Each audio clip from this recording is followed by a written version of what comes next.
Good morning, children. This is A. Manoj Kumar, working in Oxford High School, Uppugunduru. Welcome to social class. Now I am going to start a new topic, a new lesson, that to be history part and very interesting topic, that is national movement, the early phase 1885 to 1919. Okay, na? National movement, the early phase 1885 to 1919. Okay, now shall we start? So now at present we are enjoying every right provided by the government. We have democratic type of government. That means next, if you get voting right, then you are eligible to cast your vote. Then you are eligible to participate in the election if you cross 21 years. Okay, then such a way you have every right in democracy. But if you go before 1947, nearly 200 years our country ruled by Britishers. By that time we didn't have such rights everything, even though we by that time the people have rights, everything violated by the British rulers. Then our that means our politicians, okay, so they organized many movements, and they successfully they organized the movements by that time. Okay, so that movements are called as national movements. So by that time all the sections of the people came together and they fight against the British rule. That is the beauty of the movement by that time. So they didn't so by that time people didn't see the caste, didn't see the religion.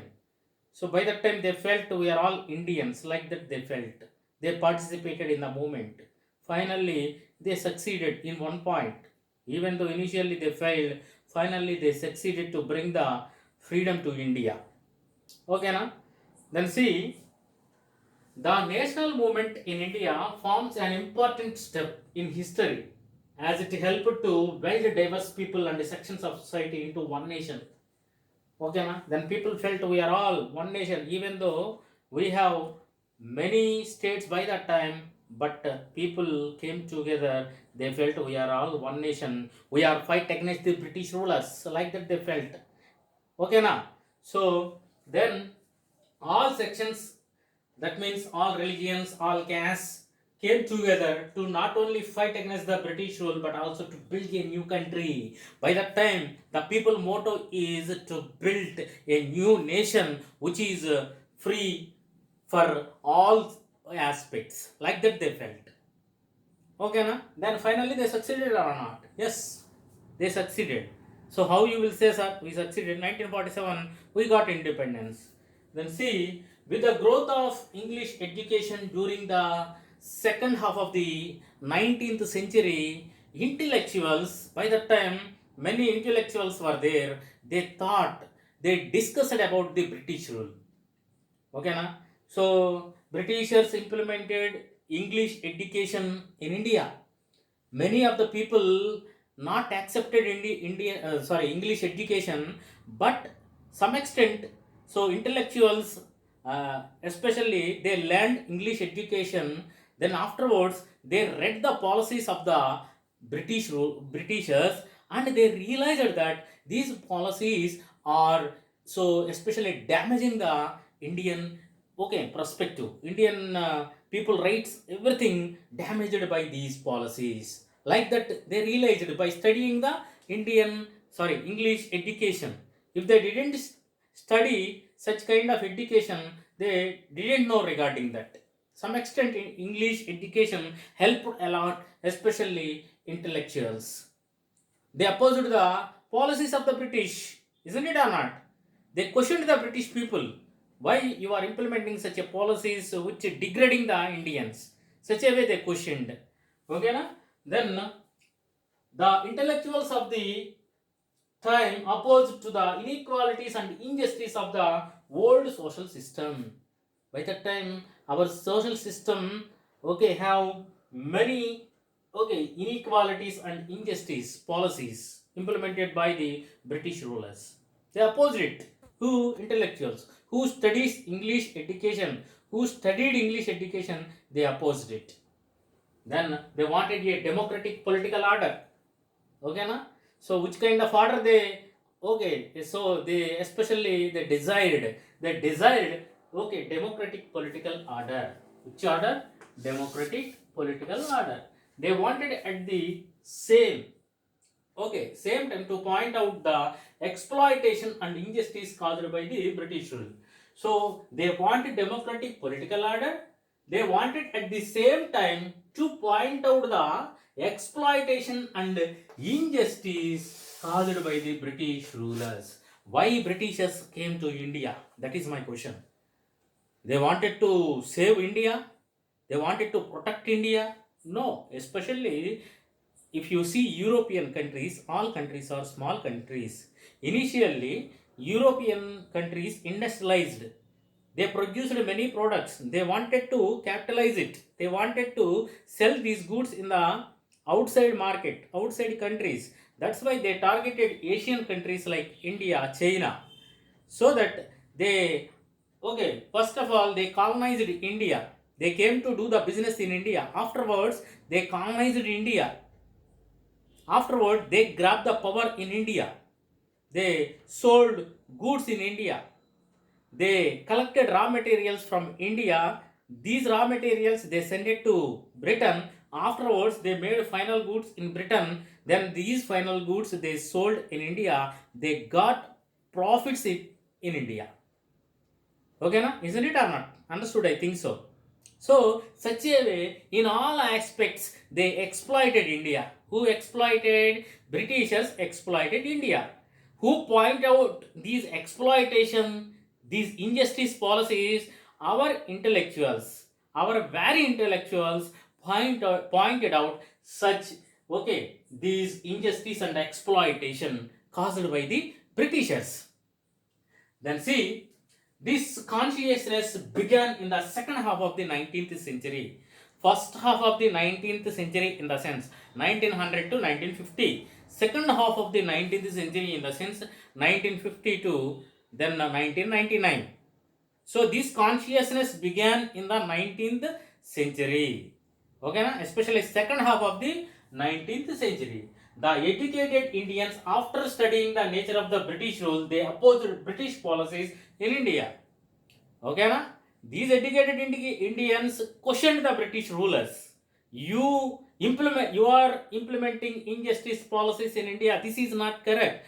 Don't implement these policies. Change these policies like that. They questioned and they succeeded to change the policies such a bad policies implementing in India. They succeeded finally.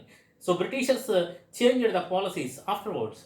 Then in 1866, Dadabhai Nauroji organized the East. By that time, especially, they organized many associations. Why they organized many associations? Through these associations, they questioned the British rulers.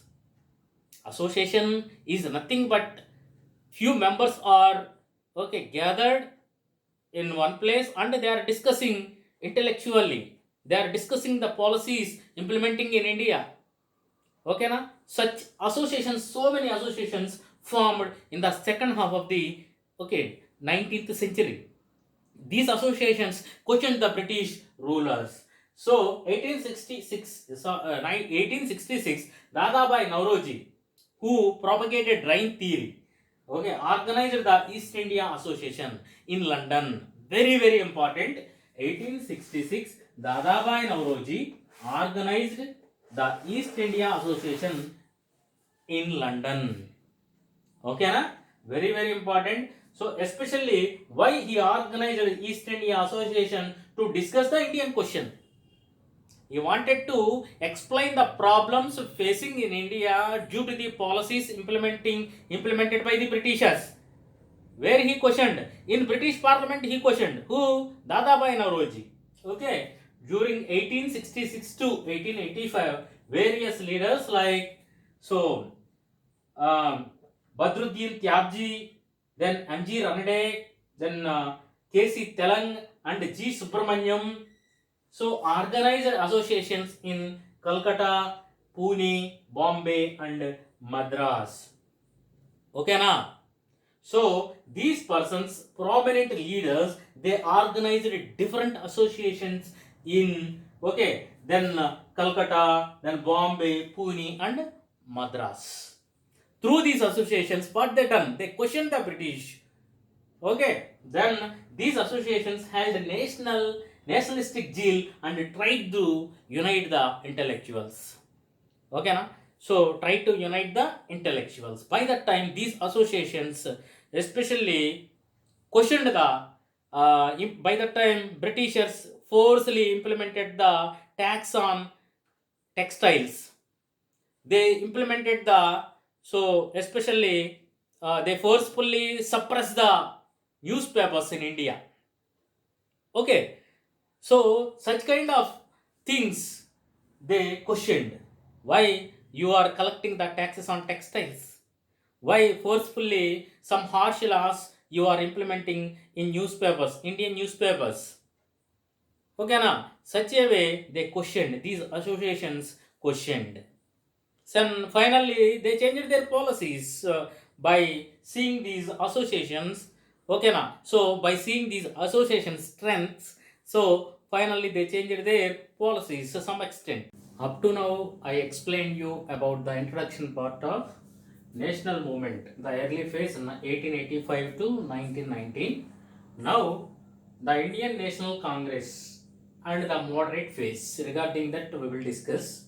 Moderate phase, especially 1885 to 1905. Extremist phase, 1905 to 1920. Then Gandhi era, 1920 to 1947. Such a way these distinguished.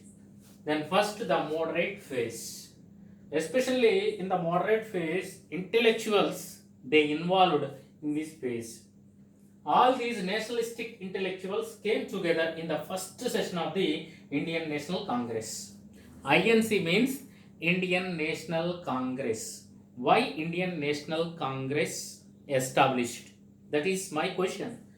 To fight against the British rule, one organization must be established. Due to that reason, first time INC was established in the year of 1885. A.O. Hume, a British officer, he played a key role to establish INC. So, who presided first meeting of INC? W.C. Banerjee presided first meeting for INC. See, just now I told you different intellectuals all over India gathered and participated in the first session of INC. They wanted to oppose the British policies forcefully implemented in India. Especially they came from Mumbai, Calcutta, Delhi, then Tamil Nadu, that means by that time Madras. From this part of the areas, many intellectuals came and attended first session of INC. First session of INC held at Mumbai. First session of INC held at Mumbai. See, it was presided over by W.C. Banerjee. Just now I told you how many delegates attended for first meeting. 72 delegates attended for first session of INC. Then A.O. Hume, a retired British official, also played an important role in establishing this Congress. Which Congress? INC, Indian National Congress. Which year INC was established? 1885. INC was established. Remember that one, very, very important. So, in that session, the primary objectives of that session are: first objective, to build a nationalistic consciousness among the diverse section of people in India. So they decided to bring the awareness among the people regarding our country. Country, that means built a nation, is a very, very important. They kept religions aside, they kept caste aside, they kept everything which spoil India, such kind of things they kept aside. They only imbibe the nationalistic zeal. Okay, now we are all residing, living in India. We should proud our country. We should make our country proud. Okay, then they decided to hold the Congress sessions every year. In that session, so what resolution they passed, from this year onwards, that means 1885 onwards, every year in particular area, this year Mumbai, next year Chennai, next year Kolkata, like that we will organize the meetings and we will pass the resolutions like that they decided in the first session of INC. The second major objective, just now I told you, first major objective to build a nationalistic consciousness among diverse people in India and unite them. That is the first objective. Second objective, major objective, to create a common political platform or program. So, being Indians, we should practice common political platform, common political program. By that time only we can succeed. If every organizations, every state following their own practice, own program, it won't be succeed. They studied the grievances of people and wrote appeals to the government, British government. These grievances faced by the different sections of the society. Like that, they appealed to the British government.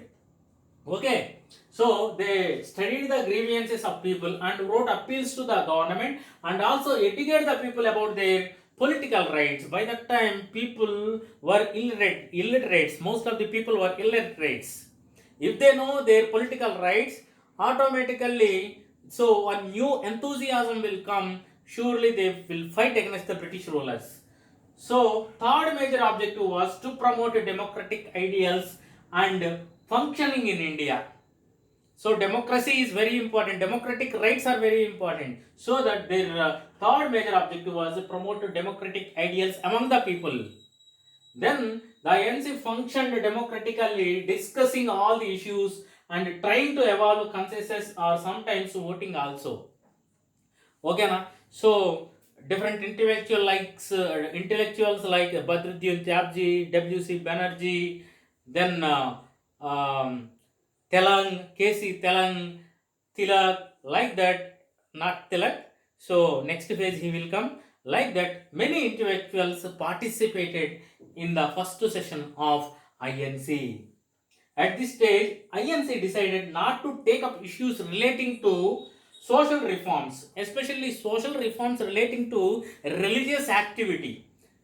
Okay, now so that they avoided reforms. Okay, if they put their hand in the reform section, automatically among the religions differences will come. So that they put aside this reform section. So these reform section carried by different forums. Understood? I think so. Once again, I will tell, at this stage, the INC decided not to take up issues relating to social reform, as it would divide the Indian people. Because by that time, everybody felt we are all Indians, not felt we are relating to this religion, this religion. If they given priority to social reforms by that time, then automatically among the people division will come. That's why they put aside that issue, INC. Okay, so different forums they bring forwarded that issue.